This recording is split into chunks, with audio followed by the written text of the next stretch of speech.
Hello everyone, I'm Dan Philgreen, and this is Shell Point Today for Tuesday, July 16th.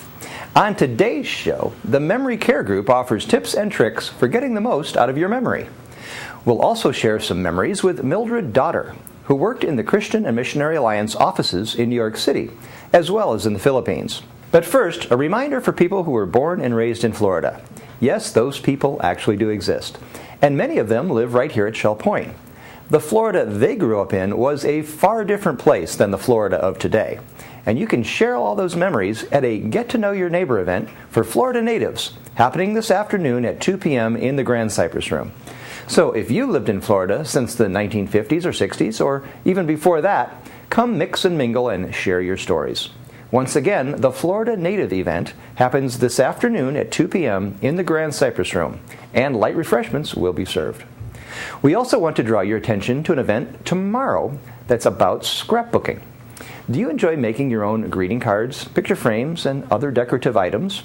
Are you in love with scissors, stencils, stamps, stickers, and other creative ways of showcasing photos?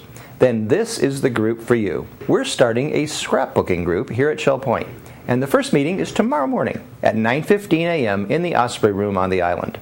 Come see what scrapbooking and card making are all about. Attend the interest meeting for scrapbooking and card making tomorrow at 9:15 a.m. in the Osprey Room. All are welcome.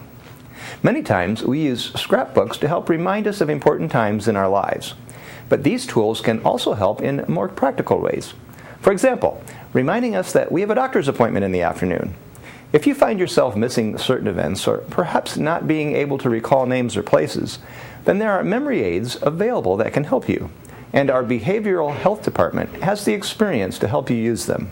It's all part of the Memory Care Group, which meets every other Tuesday on the second floor of the Rehab Center. We talked with Fratrick to learn more about this group.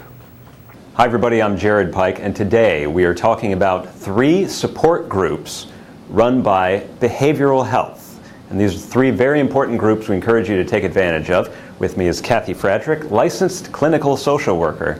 And Kathy, first of all, tell us where we are here at Shell Point. We are on the second floor of the Rehab Center in the pavilion.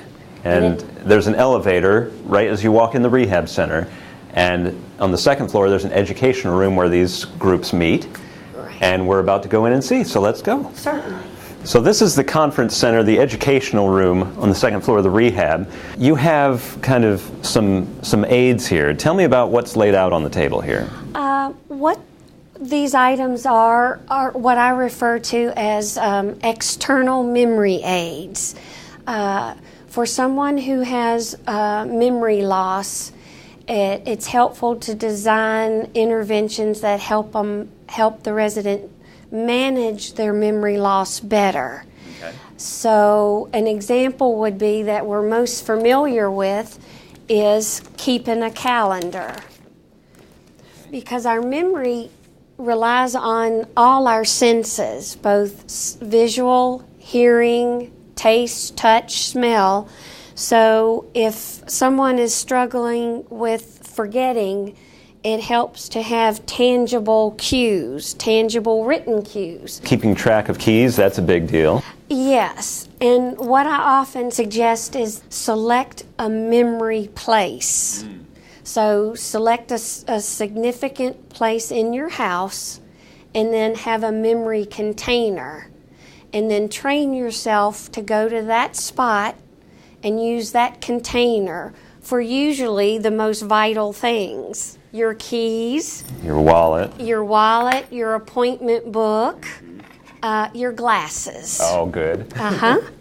And the key is getting into a rhythm or a routine of doing this over and over again, so that as the memory loss progresses, there will already be an established pattern. Right. So it'll almost be automatic.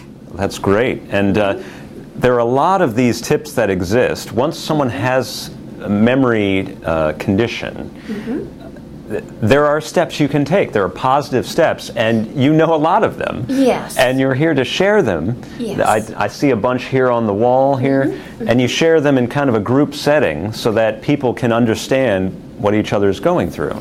Yes, I describe it and again use the verbal cues to educate the residents, but then I also demonstrate how to use the external memory aid.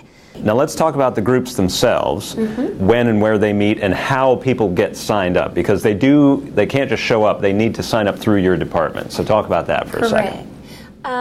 All the memory care groups and the caregiver support groups, of course, are listed in the support group section of Shell Point Life.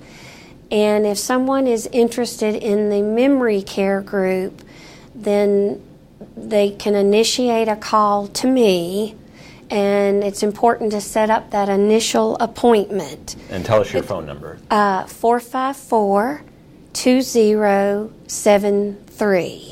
So the two groups, the memory group and the caregivers group, they meet simultaneously on Tuesday mornings, every other Tuesday, so that one group is in one room and one is in the other, and you don't have to worry about what your loved one is doing. They're both right here. Right. But you also have a new group that's meeting in King's Crown on Wednesdays, is that right? And this group has kind of an extra special something to it. Tell us about the link between doing things in this new group and self-esteem. You were telling me about that. Oftentimes, individuals who have a memory condition may struggle some with their self-esteem, and having a specific task can give them a purpose and give them a sense of empowerment, and the fact that they're helping someone else then also enhances their self-esteem. And the tasks you were mentioning are things like birthday gifts. One of my group members said that's what he misses the most, is because he has to tell his wife, I need to go to the store. She asks, well, why? And if he says, well, I want to get you an anniversary card, it spoils the element of surprise. So the group is designed, the task is to collect greeting cards, and it will be a surprise. Well, that's great, and it's great for both. Well, we've been talking about memory groups and the groups led by behavioral health. There's a group for people with memory issues and also their caregivers, because they need special attention as well. They meet Tuesday mornings here in the second floor of the rehab center. And then there's a new group that also meets in King's Crown on Wednesdays. If you have any questions, call Kathy at 454-2073, and she can help you get signed up with any of these groups. For Shell Point TV, this is Jared Pike. Last month, the City of Tampa hosted the General Council meeting of the Christian and Missionary Alliance, and Shell Point had a definite presence there. One of the people we ran into there was Mildred daughter, whose lifelong dedication to the Alliance means she has many connections to Shell Point. She worked at the Alliance headquarters in New York with Bill Lanfer and Nathan Bailey. She served as a missionary in the Philippines. At Nyack College in New York, she was the secretary to Professor Robert Brewer, who later became a Shell Point resident. She also worked with Jeff Corey, one-time head of the Legacy Foundation, who is now at Nyack College. Her brother, Bill Herod, attends the village church, and his daughter, Valerie, has been a housekeeper at Shell Point for 30 years. With all these connections, Mildred certainly has some stories to tell. Let's hear how she got involved with the Alliance. I was born in Flint, Michigan. I think most people in Flint was involved in General Motors. My dad worked for Chevrolet. My brother worked for AC Sparkplug. Another brother-in-law worked for Buick. And so we were definitely General Motors people. Because my cousin was a teacher, I thought I would like to be a teacher. When I was 14 years old, I wanted to be a missionary. In our church, which was an Alliance church in Flint, Michigan, every year we had a missionary conference. And one time I heard a missionary say, God can do that which no one else can do. And I had that in my mind the whole time. Yes, I'm going to college, I'm going to Nyack, but I thought I better talk it over with my parents. So I talked about it, and my father said, no, definitely not. You are not going to college. So that set my course in taking a commercial course in high school. And I had shorthand, typing, bookkeeping, and all that sort of thing. And I thought, I'll never get to college this way. But in 1944, my brother, who was married with 3 children, he decided he was going to Nyack, and so he was accepted. And my father didn't know it, but I had sent in my application, and I was accepted. I loved New York City, and I still do. And Nyack was so beautiful. It's on the hill, looking over the Hudson River, and there were like maybe only 500, 600 students at the time. It was so great to meet all these wonderful young people. And I had a good experience there. I learned a lot. So in 1947, I graduated from Nyack and went home for the summer. Well, I thought, what am I going to do now? I went to headquarters of the C&MA, which was located in Times Square, New York, 260 West 44th, right at headquarters. They had rooms for us girls.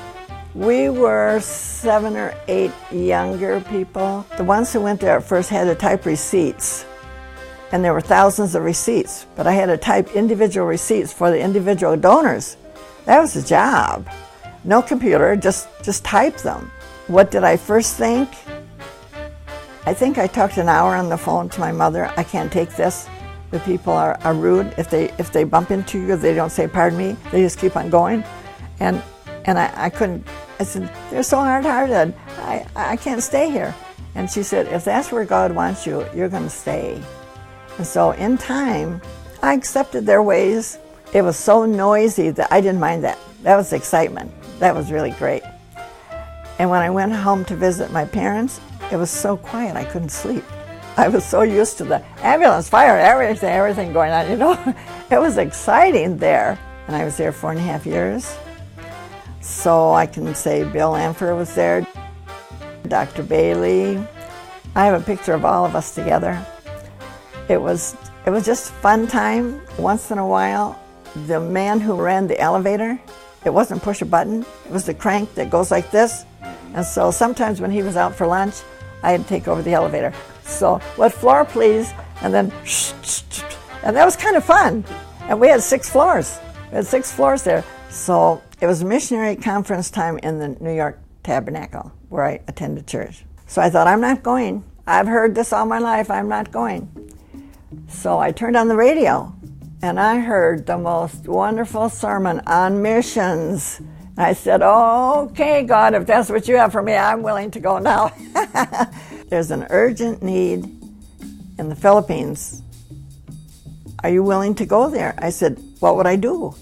Well, you'll be in the office, shorthand, typing, bookkeeping. And I thought, I think I've heard that before. I hated the trip because I hate water.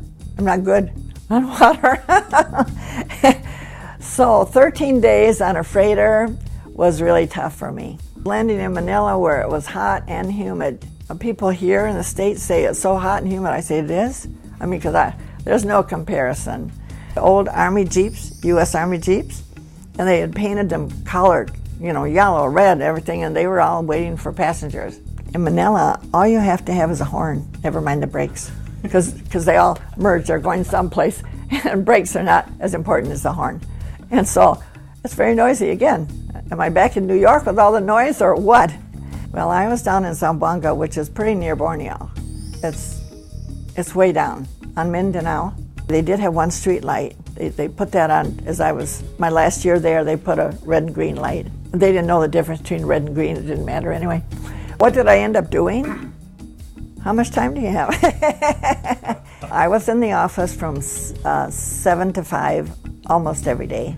Monday afternoon, I went to the government hospital and had a Bible class for the nurses. Wednesday, I went to prayer meeting. And Friday night, I had just for youth.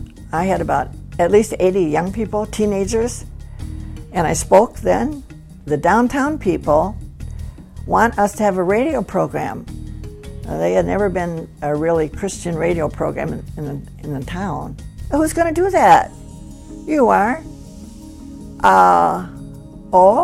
Well, when would I start? Tomorrow. So I got together some of my young people. They could sing, and so they they helped me along for, at first it was an hour. And so I had to speak, and I brought in poetry, I brought in songs, I brought in whatever I could. So that was Sunday, every Sunday, and I had a folding organ. So we carried, the boys came and we took it upstairs to the radio station. I had no training in this, but I did not say no. I was there 5 years, and then I came home to the States, lived with my parents a short time, and then you go out on a missionary tour. And so you're not really home until I went back for my second term.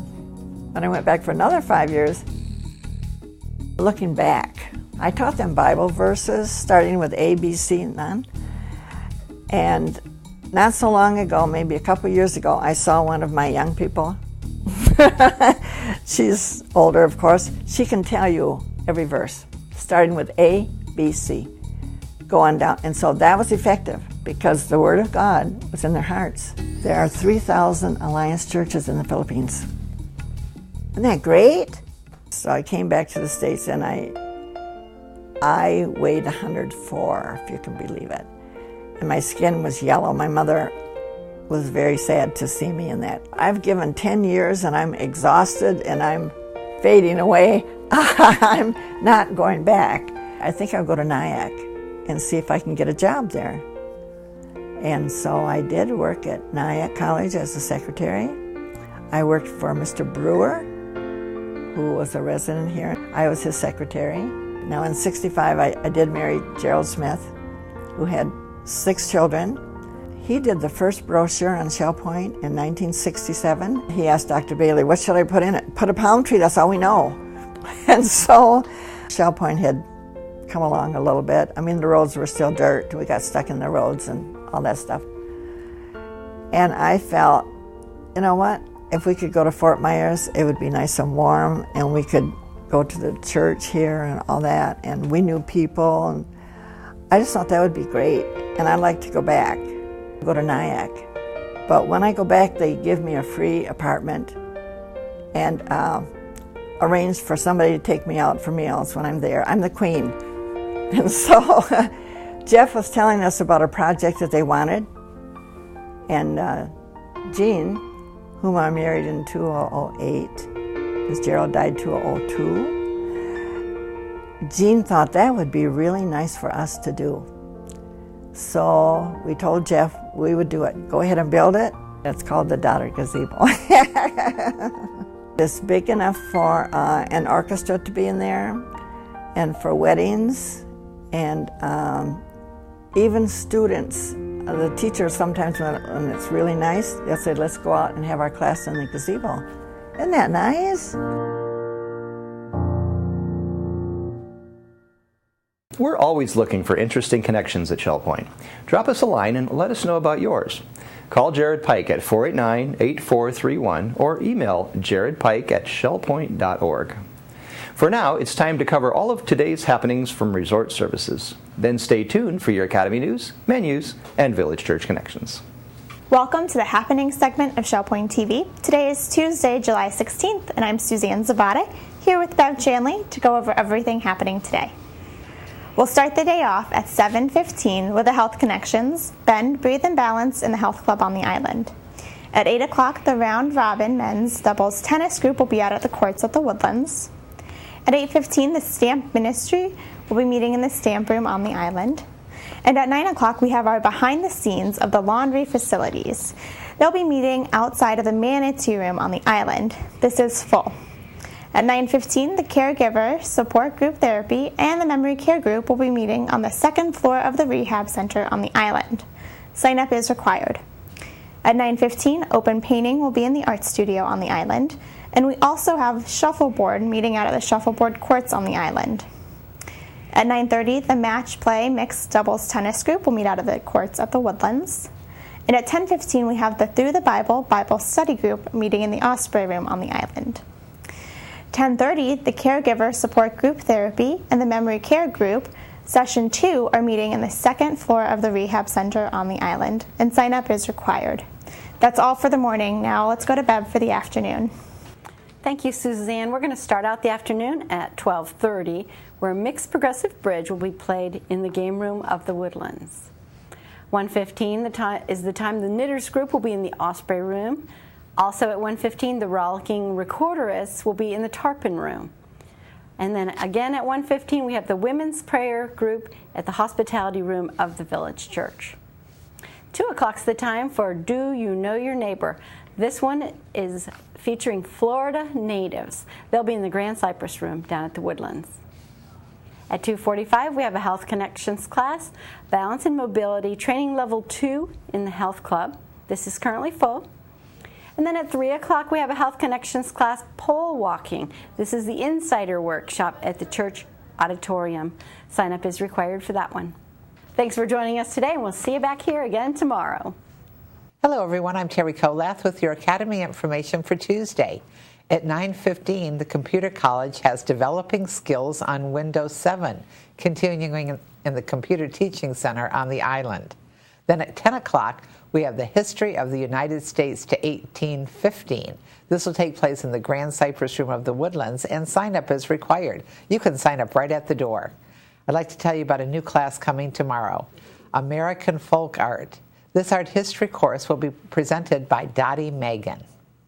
I'd also like to take a minute to tell you about some opportunities available with the Pavilion Auxiliary. There are many opportunities this summer to get involved serving our residents who live in the Larson Pavilion. Especially needed are people to help with the beverage cart, with the dining committee, and with the concierge committees on all 3 floors. To reserve your spot in the next orientation on Friday, July 26th, just call 454-2272, leave a message, and a confirmation will be mailed to you.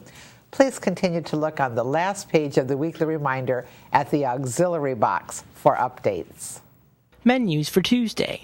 In the Crystal Room, the Crystal Platter is roast beef with baked potatoes and sautéed mushrooms. For dinner, it's the Build Your Own Stir Fry Bar for $11.95, and the soup of the day is loaded potato. In the Island Cafe for lunch, enjoy a grilled ham and cheese on rye with chips for $6.95. The dinner special is meatloaf with mashed potatoes and carrots for $7.95. Dinner specials in the Palm Grill on Tuesday are baked half chicken for $12.95 or sole munir for $15.95. All menus are available 24 hours a day at www.shellpoint.net.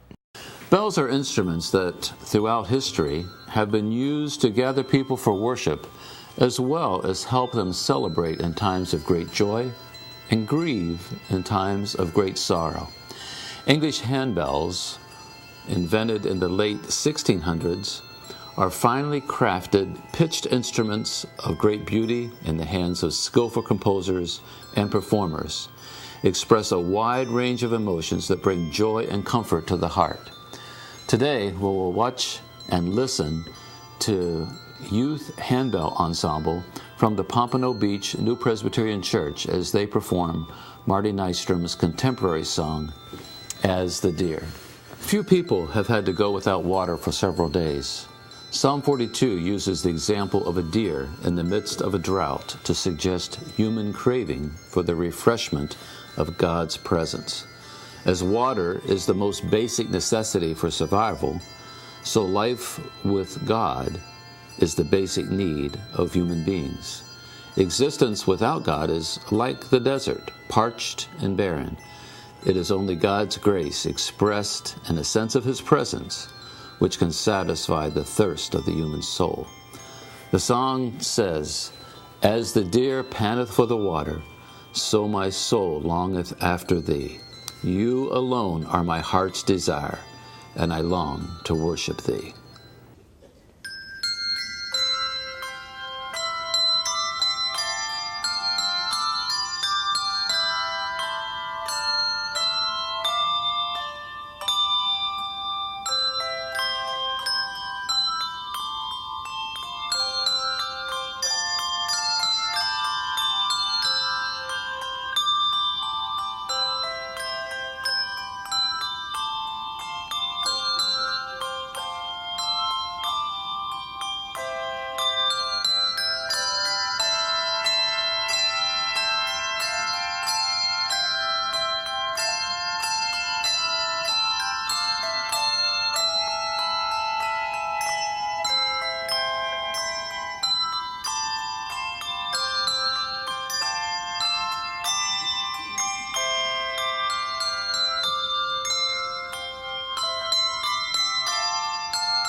We're glad you joined us for today's show.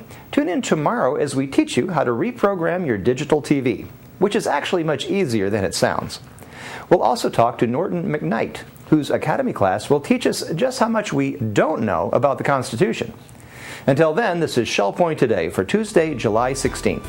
I'm Dan Filgreen. From all of us here at Shell Point TV, we hope you have a great day, and we'll see you back here tomorrow.